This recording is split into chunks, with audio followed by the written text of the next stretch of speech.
everybody, welcome to the course on customer relationship management in the NPTEL SWAYAM platform. This is Dr. Shagata Chatterjee from VGSOM IIT Kharagpur who is taking this course for you. We are in week 3 and in this particular week we are discussing about customer lifetime value and how to calculate that. So, basically we are discussing about the economic part, the mathematical part, the maths and money part of customer relationship management. So, here I will solve some small hands on and under the domain of this is also it's common between customer marketing analytics program and also customer relationship program. Some of the aspects are common and but still it is important. So, many people who are doing this particular course alone will need this particular understanding, which is very easy and but very important as well. So, there is a company called Buford Electronics, a company that sells around 350 million electronic products in USA. So, this company is a B2B kind of company, and in the B2B company there are two types of customer base that they generally target. One is small companies and one is large companies. So, electronics they are selling, let us say they are selling some projectors, some CPUs, some this and that. So, even the small companies might need that and the bigger organizations will also need that. So, how do they define small companies and large companies? According to them, all those companies which has revenue less than $3,000 per year are smaller companies, and companies which has $25,000 to $1 lakh per year are larger companies. So, this is something that they themselves have created the division. Now, they are not sure, the case is like this, that they are not sure that which of these two types of companies they should target.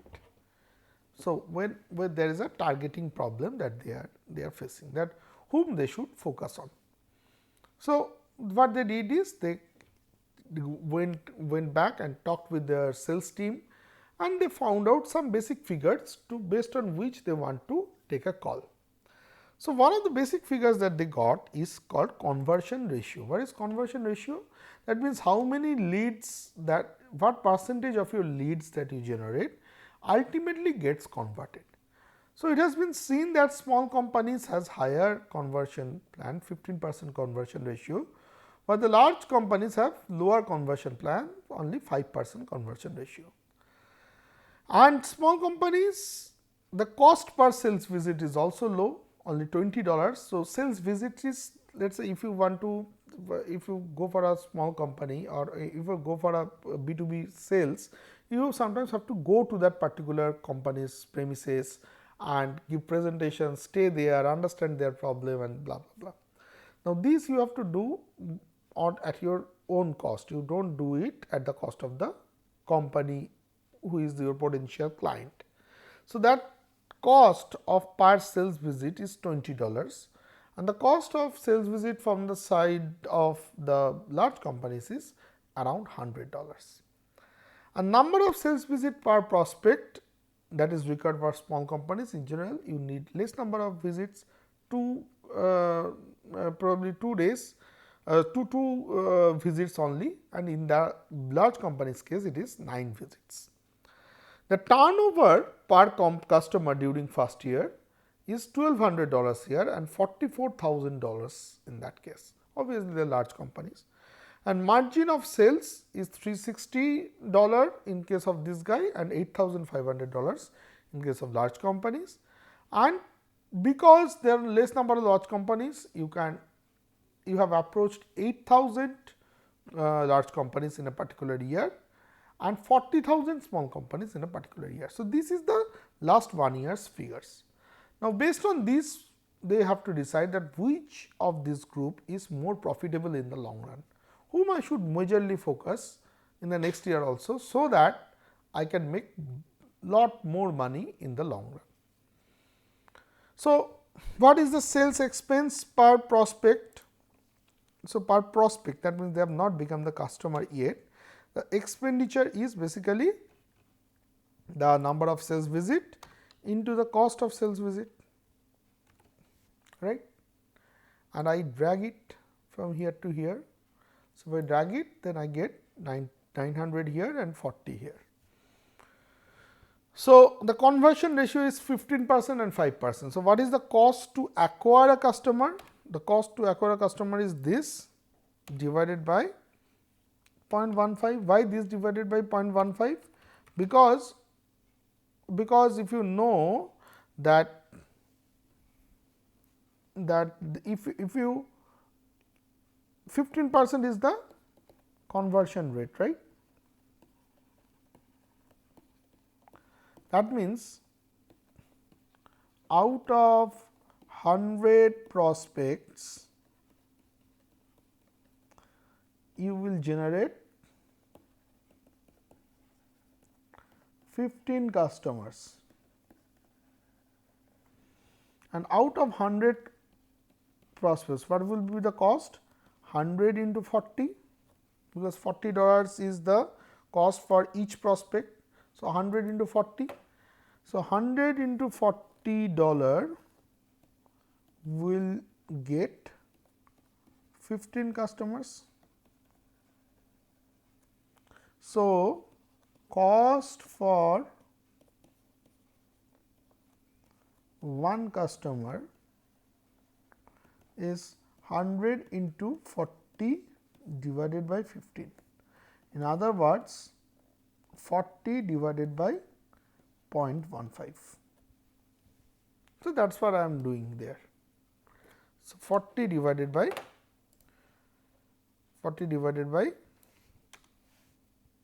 this into 100.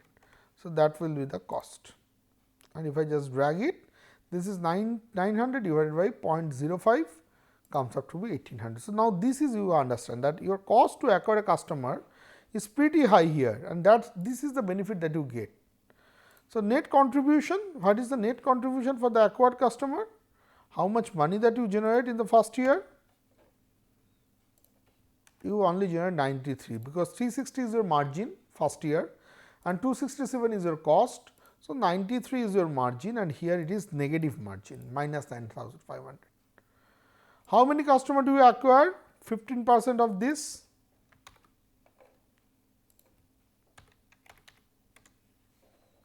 And how many customers you acquired here? 5% of this, so 400. What is the initial investment in expansion of customer database?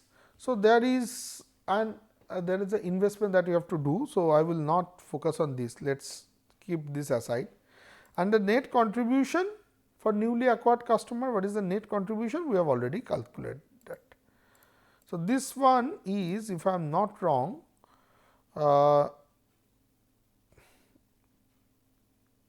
to buy this thing, there was some cost in. So, let us forget about this too. I forgot what was written in the case. Okay. So, let us forget about this too. So, this is the situation that I have got.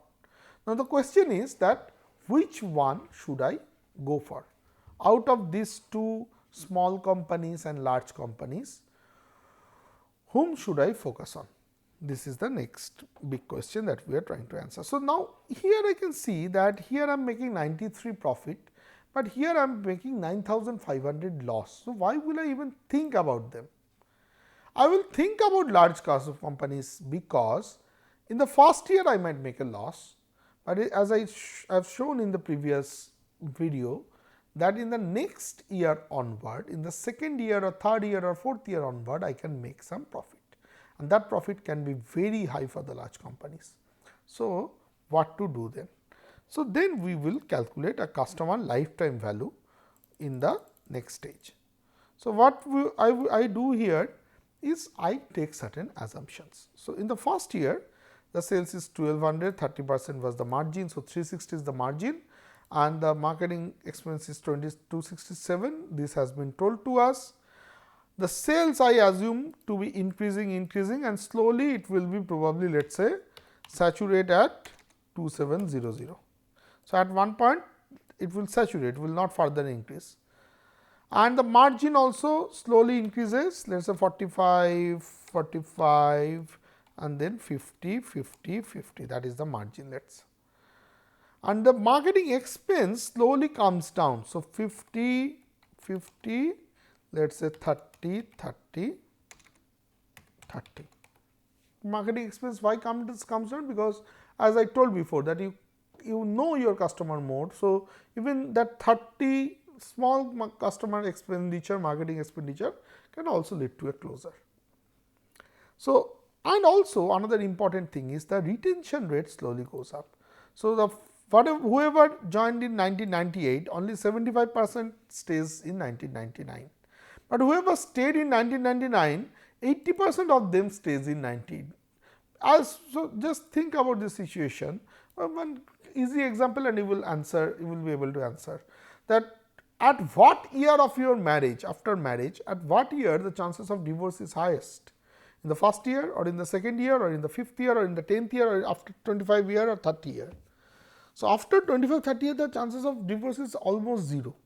It is much higher in the initial year. So, that means the retention rate is much higher as the age of the relationship goes up. So, I let us say that it will come up to 90% when I reach here. Fair enough.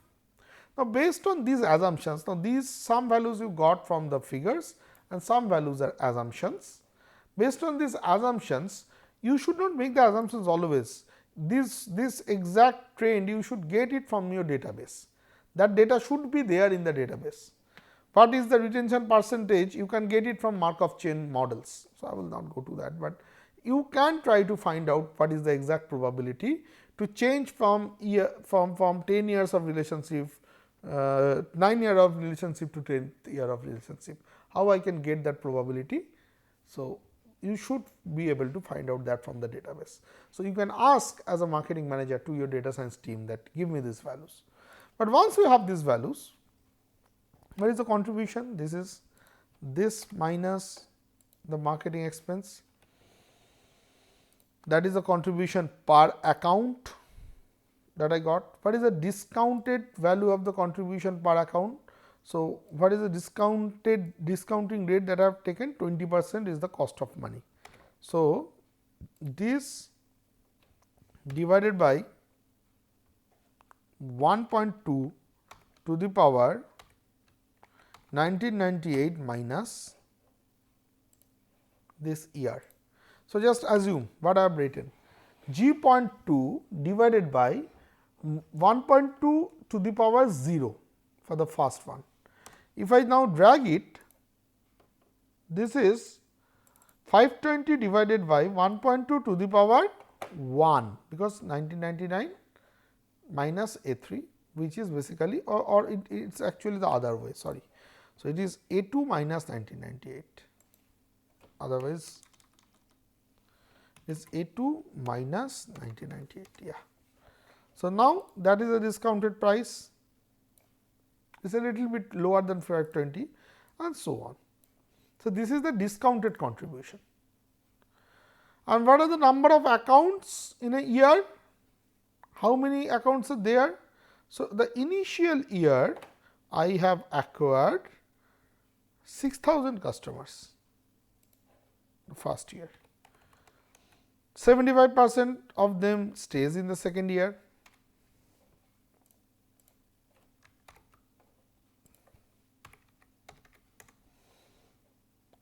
%80 of that stays in the next year and so on.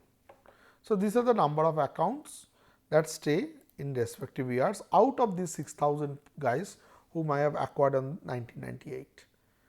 So, then what is the net yearly discounted contribution?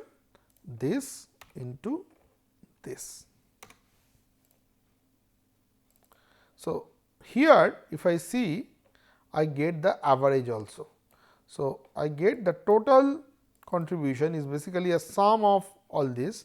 First year I make this much money, but the next years I make this much money. So, this if I just add, I get the total segments customer value and customer lifetime value, and average customer lifetime value is nothing but this divided by 6,000, because I have acquired 6,000 customers. So, N6 by N3 gives me 1790. So, from each client over the time period I will make 1790. So, now question is what happens for large customers? For large customers, I will try to see the same thing. So, let us say it starts with 44,000 and I assume that it will be saturating at 95,000, let us say 90,000, 90,000 and then 95,000. And the margin, let us say saturates to be 24, 26, 27, let us say 29, 28 for twice and then 29, 29 and 30. Let us say that is how the gross margin works. So, then what is the margin? The margin is basically, I would remove this, the margin is basically this into this by 100, that is the margin. Did I do the same calculation here? Just 1 minute. Yeah, I did, no, sorry. Yes, I did the calculations. So, the margin is nothing but B 2 into C 2 divided by 100 and that is the margin, fair enough. Now, what is the marketing expenditure? I think that the marketing expenditure will come to 300 and then saturate. And the retention percentage will go up to 70, 70, 70 and then 75, something like that, and that is how it will be. Let us say this is also 70. Then what is the contribution? So, what I will do is the equations are more or less same, but still what is the contribution? The contribution is the margin minus the marketing expenditure. As you know, the first year it will be a loss, but the second year onward it will be a benefit. And what is the discounted price? Discounted price is this divided by 1.2 to the power this one minus 1998, as we did for the previous chart also, previous Excels. So, this is the discounted contribution I got. How many in the first year they acquired? They acquired 400 customers in the first year. So, 400 and then this multiplied by 100. So, this many customers stays back. What is the net money then? This into 400 and so on. So, see, we can see here that here after the calculation and etc., I can see that it is 1081 and this is 1790 if I am not wrong. So, this is much higher in a overall sense. And why it is much higher? You can see that if there are lots of assumptions, but this is a very big assumption that first year 40 and then 55, 65, 70. Why? If I just make this one as let us say 50, this values becomes very high, 3761. So, it is important that how many you retain from first year to second year, that because the most amount of money that is getting generated is in the second year here. So, how many you can retain for one single year for the large customers can make a change. If you make it 45, this becomes higher from 40. If you make it 42 or 43, this becomes higher than before. So, how many you can retain for one single year large customer is sometimes define your whether you will be able to get lots of money from the large customers or not. So, that is how we can do in a B2B sector the calculation of customer lifetime value. Now, customer lifetime value is also an important factor for a B2C sector. Now, in the B2C sector there are referrals involved. In B2B there is generally less number of referrals, but into B2C sector there is upselling, there is cross selling, there is B2B, so there are B2C referrals. So, all of these things becomes handy in the context of B2C. So, I will give you a idea about how to calculate the lifetime value for a resort. So, let us say a resort is making so it's a year 2 to year 5, they have decided 5 years of life cycle, and there are certain assumptions. The first assumption is that to incur, you have to get a customer, you have to incur 2000 rupees of acquisition cost in the first year, and then first year acquisition cost is one time, and then for the next of the time, the first year the cost is 9,600, and that cost increases by 8% per year. And after doing acquisition by paying 2000 rupees in the first year 0, in year 1 when the customer comes as a customer, they do generate a revenue of 12,000 in that particular resort by staying in that resort. So, 2000 rupees is your cost to catch the customer. After the customer comes to your customer base, you have to, they give you 12,000 rupees revenue, and out of this 12,000 revenue, 9,600 is your cost. Now, the revenue slowly goes up and the cost slowly comes down over here. Cost comes down at a cost also goes up, but not at a similar rate. Revenue goes up at a 10% per year rate and cost goes up at 8% per year rate. So, how much is the revenue here then? Into 1.1, and here it is into 1.1. So, I can drag it, and this is the revenue for the next 4 years. And what is the cost? Cost increase at 8% rate. So, this is the cost for next 4 years. So, now we will be calculating the profits. So, what is the profit? The profit is basically revenue minus cost. So, first year there is a loss, and second year onwards you are making some money. Now, you also make money from other things. One is, see, 4 things I have written here. One is profit from increased purchase for rooms. That means increased revenue. I told you in the 4th. So, increased revenue, upsell and cross sell, referrals. So, increased revenue. Profit from other service, which is cross sell. Reduced overhead, the cost of serving you comes down, and referrals. So, there are 4 sources of money that is there. But is the increased purchase, upsell? In the first year, no upsell happens, because that is the first time you are purchasing anything. In the second year onwards, upsell happens. So, upsell happens of 800 rupees and it increases at a rate of 20% per year. How does this assumption comes from? Where does it the assumption comes from? The assumptions come from the database that you already have, the customer database. You have to churn that customer database. You have to analyze the customer database and create these assumptions which are meaningful. So, 1.2 and so on. And the profit from other services, that also increases at a 1.2 rate. So, this into 1.2, 20% increase every year. Next year it will be 1440 and then it is 1728. The referrals increase at a 10% rate. So, this into 1.1 and so on, and overhead reduced from revenue 10% of the revenue from year 2. What is the 10% of revenue? This is 10% of revenue. This much is the reduction in the overheads, that also contributes towards your profit. So, all of these 4 things contributes towards your profit. So, what is the total profit then? That is nothing but a sum of these 5 things. The profit from sales, the profit from upsells, the profit from cross sells, the profit from reduction of overheads, and the profit from referrals. All of these things contributes towards your ultimate profit overall. Now, you have to see carefully that the first year you are making a money of 2,400, the second year it is 7,900, which is huge. Next year it is, which is a huge jump, because all this cross sale, upsell, all of these things comes in.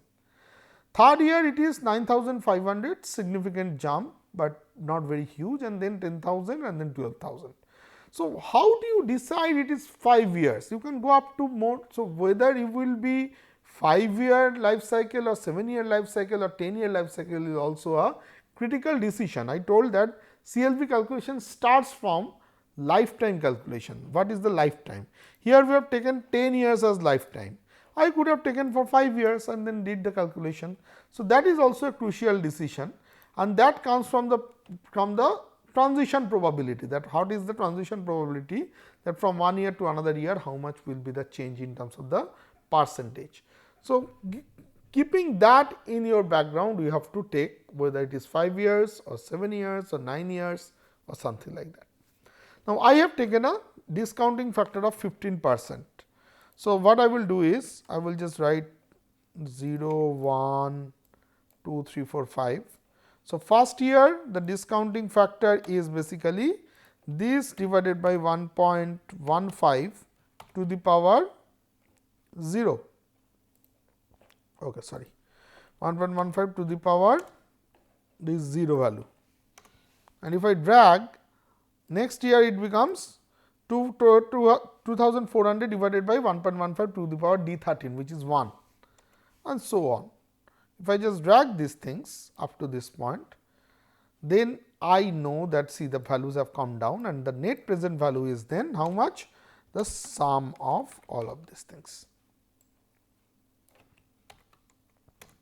So, the net present value for this customer is 2400. Now, what contributes in this 2400?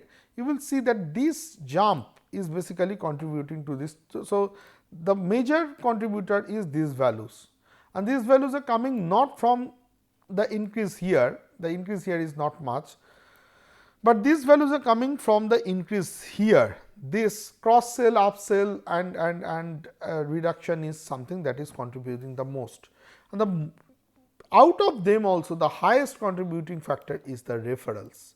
You can see there are lots, almost 2000 to 2500 rupees every year is coming from referrals. For a resort context, it is lifetime value for a resort. For a resort context, that is why the referrals becomes a very important factor while you are calculating customer lifetime value. So, I will stop here in terms of customer lifetime value calculation. We have done two types of customer lifetime value calculation, one in B2B, one in B2C.